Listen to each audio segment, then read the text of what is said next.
இல்லை மாரியப்பா, நீ சொல்லுவது எனக்கு சரியாக படவில்லை. மடப்பள்ளிக்கு பக்கத்தில் நிறைய திறந்த வெளி இருக்கிறது. ஈயம் பூசுபவன் அங்கேயே வந்து ஈயம் பூசி கொடுக்கட்டுமே. நம் மடப்பள்ளி பாத்திரங்களை அவன் இடத்திற்கு எடுத்து போய் கொடுப்பது நமக்கு அனாவசிய வேலை. நான் எவ்வளவு சொல்லி பார்த்துட்டேன்யா, பாத்திரங்களை இங்க கொண்டு வந்து கொடு, அரை நாள்ல ஈயம் பூசி கொடுக்கறேன்னு அவன் சொன்னதையே சொல்றான்யா. இத்தனை வருடங்களாக அவன் இங்கே வந்து பாத்திரங்களுக்கு ஈயம் பூசுவதுதான் வழக்கம். ஒரு தடவையும் இப்படி கொண்டு போய் கொடுத்து வாங்கி கொண்டு வந்ததில்லையே. இத்தனை அண்டா குண்டாக்களையும் தாம்பாள தட்டுகளையும் எடுத்து போக வர வண்டி கூலி வேற அனாவசிய செலவு. சரி, அந்த மாணிக்கத்தை வர சொல், நான் பேசிக் கொள்கிறேன். ஐயா, அவன் சொந்த ஊரோட போயிட்டான். இப்ப அவன் மகன் தான் இந்த வேலையெல்லாம் பார்த்துக்கிட்டு இருக்கான். ஓ அப்படியா? அதுதானே பார்த்தேன். மாணிக்கம் என்றால் மறுவார்த்தை பேச மாட்டான், உடனே ஓடி வந்து விடுவானே. அவனுக்கு என்னவாயிற்று? அவன் ஏன் இப்படி பேசுகிறான் என்று யோசித்துக் கொண்டிருந்தேன். சரி சரி, இங்கேயே வந்து வேலை பார்க்கும் ஒருவனைத்தான் நாம் பிடிக்க வேண்டும். அதை நான் பார்த்துக் கொள்கிறேன். ஆமாம், கிணற்றிற்கு தூர் வார்பவனை ஏற்பாடு செய்து விட்டாய் அல்லவா? இல்லை, அதிலும் ஏதாவது வில்லங்கம் இருக்கிறதா? நாளைக்கு காலையில அவன் ஆட்களோடு இங்க வந்துடுறேன்னு சொல்லியிருக்காயா. வரும் வரை நிச்சயம் இல்லை. 10 நாட்களுக்கு முன்பே சொன்னேன். இதை நீ எப்போதோ செய்திருக்கலாமே. நாளைக்கு நிச்சயம் அவன் வந்துருவாயா. சரி சரி, போ போ. சரிங்கய்யா. தேவநாதரே, நமஸ்காரம். வாருங்கள் திருக்கோஷ்டியாரே. போன முறை நான் வந்தபோது நேரமே இல்லை என்று சொல்லிக் கொண்டிருந்தீர்கள். இப்பொழுதும் அப்படித்தான் போலிருக்கிறது. சுறுசுறுப்பை உம்மிடம்தான் கற்றுக்கொள்ள வேண்டும். என்ன செய்வது சுவாமி? அப்படி இருந்தால்தான் இத்தனை பணிகளையும் கவனிக்க முடியும். நமது மடப்பள்ளி பாத்திரங்களுக்கு வழக்கமாக ஈயம் பூசுபவன் இல்லை. அது மட்டுமா, அவன் மகன் என்ன சொல்கிறான் தெரியுமா? பாத்திரங்களை அவன் இடத்திற்கு கொண்டு வர வேண்டுமாம். இத்தனை பாத்திரங்களையும் அவன் இடத்திற்கு கொண்டு போவது சாமானிய விஷயமா? வண்டியில் ஏற்ற வேண்டும், இறக்க வேண்டும். ஏதாவது பாத்திரம் காணாமல் போனால் யார் பொறுப்பு? வாஸ்தவம்தான். வெளியில் இருந்து பார்த்தால் கோவிலில் என்ன பெரிதாக வேலை இருக்க போகிறது என்றுதான் தோன்றும். ஒவ்வொன்றையும் நெருங்கி பார்த்தால்தான் அதன் கஷ்ட நஷ்டங்கள் தெரியும். நானும் பட்டியல் போட்டுக்கொண்டுதான் இன்ன வேலை இன்ன நேரத்தில் நடக்க வேண்டும் என்று பார்த்து கொண்டிருக்கிறேன். ஆனாலும் சில சமயங்களில் ஏதாவது ஒன்று மறந்து விடுகிறது. பார்த்தீர்களா? உங்களை பார்த்ததும் தான் பொற்கொல்லன் விஷயமே ஞாபகத்திற்கு வருகிறது. உங்களிடம் சொன்னேனோ, நம் கோயிலில் தாயாரின் ஒட்டியானத்திலும் அட்டிகையிலும் சிறு சிறு வேலைகள் இருந்தன. அதை நேற்றைக்கு முன்தினம்தான் முடித்து கொண்டு வந்து கொடுத்தான். அந்த வேலை முடிய வேண்டும் என்றுதானே காத்துக் கொண்டிருந்தோம். சரி, அவனை வர சொல்லி விடுங்கள். அவனிடம் சற்று விரிவாகவே பேசிவிடுவோம். அதற்கென்ன, உடனே அவனை வரவழைத்து விடுகிறேன். கையோடு அவனுக்கு பாதி முன்பணமாக கொடுத்து விடலாம். அப்போதுதான் அவன் வேலையை துவங்குவான். நீங்கள் பாதியை கொடுப்பீர்களோ இல்லை அதற்கும் குறைவாக கொடுப்பீர்களோ அது உங்கள் இஷ்டம். பெருமாள் கைங்கரியம் நல்லபடியாக நடக்க வேண்டும், அவ்வளவுதான். கவலையே வேண்டாம், அதையெல்லாம் நான் பார்த்துக் கொள்கிறேன். பொற்காசுகளை எடுத்துக்கொண்டு வந்து விடுங்கள்.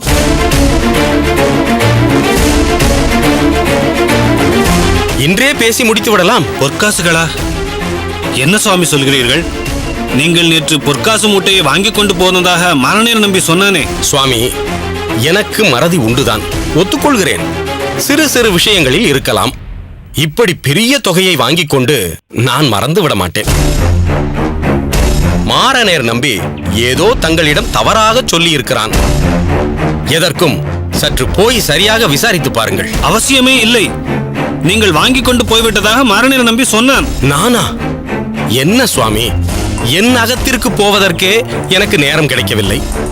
நான் உங்கள் அகத்திற்கு வந்து பொற்காசுகளை வாங்கி கொண்டு போக எனக்கு ஏது நேரம்? நீங்கள் வரவில்லையா?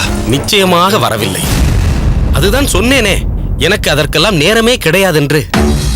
சற்று இருங்கள். மாரியப்பா, ஐயா, இங்கே வா. சொல்லுங்க ஐயா. நேற்று இவர் வீட்டிற்கு சென்று ஏதேனும் பொற்காசு மூட்டையை வாங்கி வந்தாயா? இல்லையா. சரியாக ஞாபகப்படுத்தி சொல், மறந்திருக்க போகிறாய். நிச்சயமா இல்லையா. சரி, நீ போ. திருக்கட்சி சுவாமிகளே, நன்றாக நினைவுபடுத்தி பாருங்கள். பொற்காசு மூட்டைகளை என்னிடம் கொடுத்ததாகவா கூறினான்? கோவிலில் இருந்து வாங்கி கொண்டு போனதாக சொன்னானோ? சரியாக ஞாபகம் இல்லையே. ஆனால் பொற்காசுகளை வாங்கி கொண்டு போய்விட்டதாக நிச்சயமாக சொன்னான். சுவாமி, இதில் ஏதோ விவகாரம் இருப்பது போல் தோன்றுகிறது. தொகை ஒன்றும் சிறிய தொகை அல்ல. அகத்திற்கு போய் தீர விசாரித்து பாருங்கள். எனக்கு பணி இருக்கிறது, பிறகு சந்திக்கிறேன்.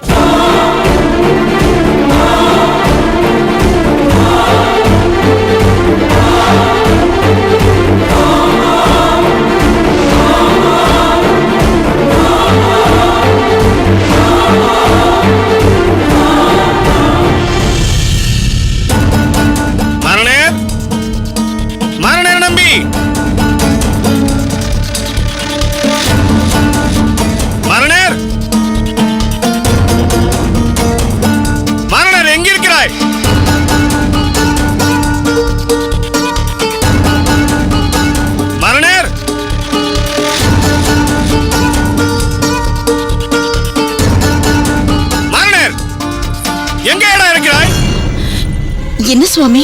எங்கே அவன்? என்ன சுவாமி பதற்றமாக இருக்கிறீர்கள்? சற்று இருங்கள், தீர்த்தம் கொண்டு வருகிறேன். வேண்டாம், இப்போது எனக்கு எதுவும் வேண்டாம். மாரநேர் தான் வேண்டும். எங்கே அவன்? மாரநேர் நம்பியா? அவனேதான். எங்கே அவன்? ஏன் அவன் மீது இவ்வளவு கோபமாக இருக்கிறீர்கள்? எதற்காக அவனை தேடுகிறீர்கள்? என்ன செய்தான் அவன்? அதையெல்லாம் பிறகு சொல்கிறேன். முதலில் அவன் எங்கு இருக்கிறான் என்பதை பார். நான் காலையிலிருந்து அவனை பார்க்கவில்லையே. பார்க்கவில்லையா? செய்த காரியத்திற்கு அவன் எப்படி முகத்தை காட்டுவான்? வாழ்க்கை முழுவதும் முகத்தை தொங்க போட்டுக்கொண்டும் மூடிக்கொண்டும் ஒரு மூலையில் தான் இருக்க வேண்டும். ச்சே, நீச்ச புத்தியை காட்டி விட்டானே. தன் கீழ்த்தரத்தை நிரூபித்து விட்டான்.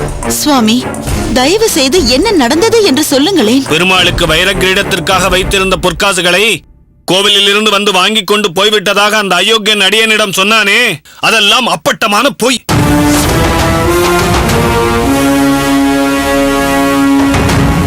தானும் வரவில்லை, தான் யாரையும் அனுப்பவும் இல்லை, பொற்காசுகளும் தன்னை வந்து சேரவில்லை என்று அதிகாரி என்னிடம் தெளிவாக சொல்லிவிட்டார். இல்லை சுவாமி, எங்கேயோ தவறு நடந்திருக்கிறது. மாரநேர் நம்பி அப்பேற்பட்டவன் இல்லை. போதும், உனக்கு தெரியாது.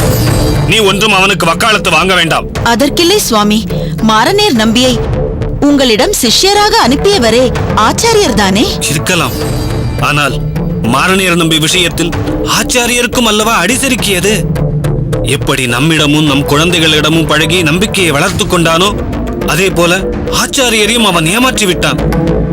எப்படிப்பட்ட நம்பிக்கை துரோகம் அது! பகவானே, சௌமிய நாராயணா, இப்படிப்பட்ட ஒரு அனாச்சாரமான காரியத்தை என் மூலம் ஏற்படுத்தவா நீ திருவுள்ளம் கொண்டாய்? இதை அடியேன் எப்படி துடைப்பேன்? பதற்றப்படாதீர்கள், அவசரப்படாதீர்கள். தீர விசாரிக்காமல் எந்த முடிவுக்கும் வர வேண்டாம். முதலில் அவன் எங்கே இருக்கிறான் என்று தெரிந்து கொள்ள வேண்டும். அவனிடம் இருந்து உண்மையை வரவழைக்க வேண்டும். மரநேர், எங்கடா இருக்கிறாய்? என்னக்கா, அத்திம்பேர் மிகவும் கோபமாக கத்தியது போல் தெரிகிறது. அந்த மாரநேர் நம்பி எங்கே போனான்? ஏன், இங்கேதான் எங்கேயாவது இருப்பான். அவனைத்தான் தேடிக்கொண்டு உன் அத்திம்பேர் கோபத்தோடு வேகமாக போயிருக்கிறார். என்னவாயிற்றாம்? எதற்காக அவனை தேடிக்கொண்டிருக்கிறார்? பெருமாளின் வைர கிரீடத்திற்காக வைத்திருந்த பொற்காசுகளை கோயில் அதிகாரி வந்து வாங்கிக் கொண்டு போய்விட்டதாக மாரநேர் நம்பி பொய் சொல்லியிருக்கிறானாம். அதுதான் உன் அத்திம்பேரின் கோபத்திற்கு காரணம். அடப்பாவி, இப்படிப்பட்ட மட்டமான புத்தியா அவனுக்கு? குருவுக்கு துரோகம் செய்யலாமா அவன்? அக்கா, வைர கிரீடம் செய்வதற்கு வைத்திருந்த தொகை என்றால் மிகப்பெரிய தொகையாக இருக்குமே. ஆமாம், மிகப்பெரிய தொகைதான். அவ்வளவு பெரிய தொகை அவனுக்கு எதற்கு? மாரநேர் நம்பி மிகவும் எளிமையானவன். நிச்சயம் அவன் இதை எடுத்திருக்க மாட்டான். அக்கா, நீ ஒரு பைத்தியம். பொற்காசுகளை வைத்துக் கொண்டு என்ன வேண்டுமானாலும் செய்யலாம். இல்லை மாதவா, நீ சொல்வது சாமானிய மனிதனுக்கு, பேராசை உள்ளவனுக்கு. உன் அத்திம்பேரிடம் சிரத்தையுடன் இத்தனை நாட்கள் பயின்ற சிஷ்யனுக்கு நிச்சயம் அப்படி ஒரு எண்ணம் வராது. நீதான் அப்படி நினைத்துக் கொண்டிருக்க வேண்டும். மேகவல்லி, எங்கேயும் அவனை காணவில்லை. நான் நினைத்தது சரியாக போய்விட்டது. நம் அகத்தில் எங்கேயும் அவனை காணவில்லை. எப்படி அத்திம்பேர் இருப்பான்? அவன் இங்கு இருப்பதற்கு வாய்ப்பே இல்லை. எப்படி சொல்கிறாய் மாதவா? நிச்சயம் தெரியும் அத்திம்பேர். எல்லாவற்றையும் கேள்விப்பட்டேன். நீங்கள் அவனுக்கு அளவுக்கு அதிகமாக இடம் கொடுத்து விட்டீர்கள். தாங்கள் எனக்கு வேறு வரன் தேடும் விஷயமாக ஊருக்கு போன உடனே மாரநேரும் ஊருக்கு போனான்.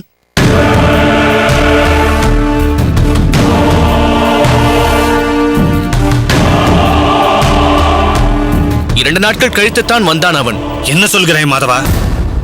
ஊருக்கு போய்விட்டு வந்தானா? ஆமாம் அத்திம்பேர். அப்படியானால் இது திட்டமிட்ட சரிதான். நம்ப வைத்து கழுத்தறுத்திருக்கிறான். என்ன மாப்பிள்ளை, கோவிலிருந்து எப்பொழுது வந்தீர்கள்? ஏன் ஒரு மாதிரியாக இருக்கிறீர்கள்? ஏதாவது பிரச்சனையா? பிரச்சனைதான், தலை போகும் பிரச்சனை. அடியன் இதுவரை கட்டி காத்த மானம் மரியாதை எல்லாம் காற்றில் போகும் பிரச்சனை. என்ன மாப்பிள்ளை, சற்று நிதானமாக என்ன விஷயம் என்று சொல்லுங்கள். பெருமாளுக்காக வைர கிரீடம் சாற்றுவதற்காக வைத்திருந்த தொகையை கோவிலில் கொடுத்து விட்டதாக மாரநேர் நம்பி போய் சொல்லி இருக்கிறார்.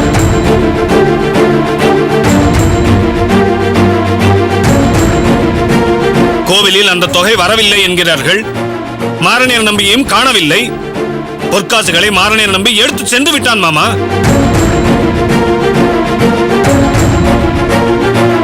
இப்படிப்பட்ட ஒரு அயோக்கியனியா வீட்டில் சுதந்திரமாக வளைய வர விட்டிருந்தோம். கலிகாலம் அத்திம்பேர், கலிகாலம். மாப்பிள்ளை, இதற்கு மாறன் நேர் நம்பி என்ன சொல்கிறார்? அவனா? அவன் இங்கே இருந்தால் தானே? எப்போது புறப்பட்டு எங்கே போனானோ என்று தெரியவில்லையே.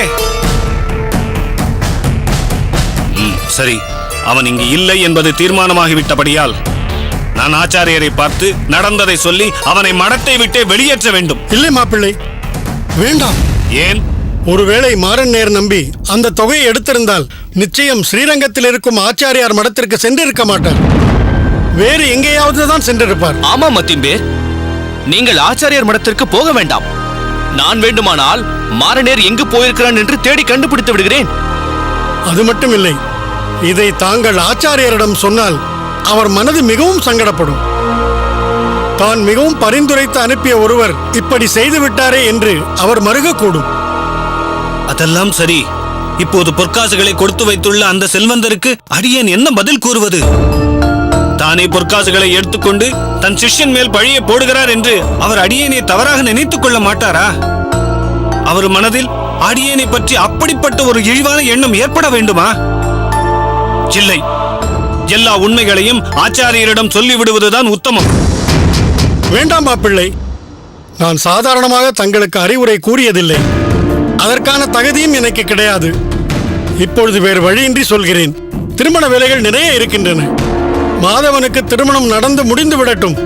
பிறகு நாம் இருவருமே சென்று அந்த செல்வந்தரை சந்தித்து நடந்த எல்லாவற்றையும் கூறி அவர் காலில் விழுந்து எப்படியாவது பொற்காசுகளை திருப்பி கொடுத்து விடுகிறோம் என்று மன்றாடுவோம். பெருமாளுக்கு சேர வேண்டிய நிதி அவர் வைர கிரீடத்திற்காக வைத்திருந்தது. அதை எடுத்தவன் கை. வேண்டாம் மத்திம்பேர்.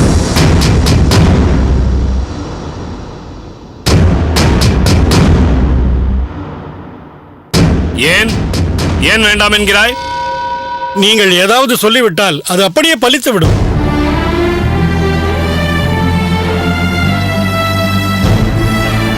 வேண்டாம் மாப்பிள்ளை, தங்களை போன்ற வைணவ சிரேஷ்டர் ஒருவரின் வாயிலிருந்து வரும் வார்த்தைகள் நல்லதாகவே இருக்கட்டும். தயவு செய்து நான் சொல்வதை கேளுங்கள் மாப்பிள்ளை. கல்யாணம் முடிந்து விடட்டும். அப்படி அதற்கு முன்னால் அந்த செல்வந்தர் வந்து கேட்டாலும் தங்கள் சார்பாக நான் அவரிடம் பக்குவமாக பேசிக் கொள்கிறேன். மேகவல்லி, மாப்பிள்ளை உள்ளே அழைத்து கொண்டு போய் சற்று ஆசுவாசப்படுத்து போ.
தியாகம் வைஷ்ணவர்களுக்கு இருக்க வேண்டிய ஒரு முக்கியமான உயர்ந்த குணம். தியாக உள்ளம் படைத்தவன் பக்தி நெறியில் மிக விரைவாக முன்னேறுகிறான். எந்த எதிர்பார்ப்பும் இன்றி தொடர்ந்து அவன் பகவானுக்கு செய்யும் தொண்டால் பகவானின் சேவையில் ஒரு உயர்ந்த சுவை ஏற்பட்டு அவனுடைய சரணாகதி முதிர்ச்சியை அடையும் போது ஒரு நாள் இவ்வுலக விஷயம் அனைத்தையும் தியாகம் செய்துவிட்டு துறவரம் ஏற்று முழுமையாக தன்னை அந்த பகவானுக்கு அர்ப்பணித்து விடுகிறான். ஆத்ம நிவேதனம் என்று கூட இதை நாம் சொல்லலாம். தியாகத்தின் பூரணத்துவம் துறவரத்தில்தான் முழுமை பெறுகிறதா சுவாமி? அடியேன் அப்படி சொல்லவில்லை பெரிய நம்பி. தியாக மனப்பான்மைக்கும் ஆசிரமத்திற்கும் எந்த ஒரு சம்பந்தமும் இல்லை. ஒருவர் பிரம்மச்சாரியாகவோ குடும்ப வாழ்வில் ஈடுபட்டுள்ள ஒரு கிரகஸ்தனாகவோ குடும்ப வாழ்வில் இருந்து ஓய்வு பெற்ற வானப்பிரஸ்தனாகவோ அல்லது உலக விஷயத்தை துறந்துவிட்ட சந்நியாசியாகவோ எந்த ஆசிரமத்தில் வேண்டுமானாலும் இருக்கலாம். ஆனால் ஒன்றை அடைய வேண்டும் என்ற தீவிர ஆசையோ ஆழமான பற்றோ யாரிடமும் வெறுப்பு விருப்பு இல்லாமல் சுகத்தையும் துக்கத்தையும் சமமாக பாவிக்கும் மனோநிலையுமே தியாக மனப்பான்மை என்று கூறப்படுகிறது. நம்முடைய திருப்தியை விட்டுவிட்டு பகவானின் திருப்திக்காக யார் வாழ்கிறார்களோ அவர்களே தியாக வாழ்க்கை வாழ்கிறார்கள். பகவானின் திருப்திக்காக வாழ்ந்தவர்களில் யார் சிறந்தவர் சுவாமி? இப்படிப்பட்ட ஒரு சந்தேகம் ஒரு முறை நாரத முனிவருக்கு ஏற்பட்டதாக புராணக் கதை ஒன்று சொல்வார்கள். அதை சொல்லி அருளுங்கள் சுவாமி. பக்தர்களில் யார் சிறந்தவர் என்று கண்ணனிடம் நாரதர் ஒரு முறை கேட்டார். அதற்கு கண்ணன், எனக்கு மிகவும் தலைவலியாக இருக்கிறது, அது போக வேண்டுமென்றால் என் பக்தர்களின் காலடி மண்ணை எடுத்து என் தலையில் தடவினால்தான் அது போகும். எனவே நீ சென்று என் பக்தர்களின் காலடி மண்ணை பெற்றுவா என்று நாரதரை கண்ணன் அனுப்பி வைத்தாராம். ருக்மணி, சத்யபாமா உட்பட துவாரகாவாசிகள் அனைவரிடமும் சென்று கண்ணனின் நிலையை கூறி நாரதர் காலடி மண்ணை கேட்டாராம். அதற்கு அவர்கள், எங்கள் காலடி மண்ணை பகவானின் நெற்றியில் தடவினால் எங்களுக்கு பாவம் ஏற்படும், இதனால் நரகலோகத்திற்கு நாங்கள் போக வேண்டி வரும், அதனால் தர முடியாது என்று பயந்து கூறிவிட்டார்களாம். ஏமாற்றத்துடன் திரும்பிய நாரதர் நடந்த விஷயத்தை கண்ணனிடம் கூறினாராம். அதற்கு கண்ணன், நீங்கள் விருந்தாவனத்திற்கு சென்று அங்குள்ள கோபிகா ஸ்திரீகளிடம் கேட்டீர்களா என்று கேட்க, இல்லை, நான் அங்கு போகவில்லை என்று நாரதர் கூறினாராம். உடனே விருந்தாவனத்திற்கு சென்று கோபிகைகளிடம் என் நிலையை கூறு என்று கண்ணன் நாரதரை அனுப்ப, விருந்தாவனத்தை அடைந்த நாரதர் கோபிகா ஸ்திரீகளிடம் கண்ணனுக்கு தலைவலி என்று சொன்னதுதான் தாமதம். அவர்கள் அனைவரும் ஓவென்று அழத் தொடங்கிவிட்டார்களாம். சற்றும் தாமதிக்காமல் நீ நான் என்று போட்டி போட்டுக்கொண்டு தங்கள் காலடி மண்ணெடுத்து நாரதரிடம் கொடுத்தார்களாம்.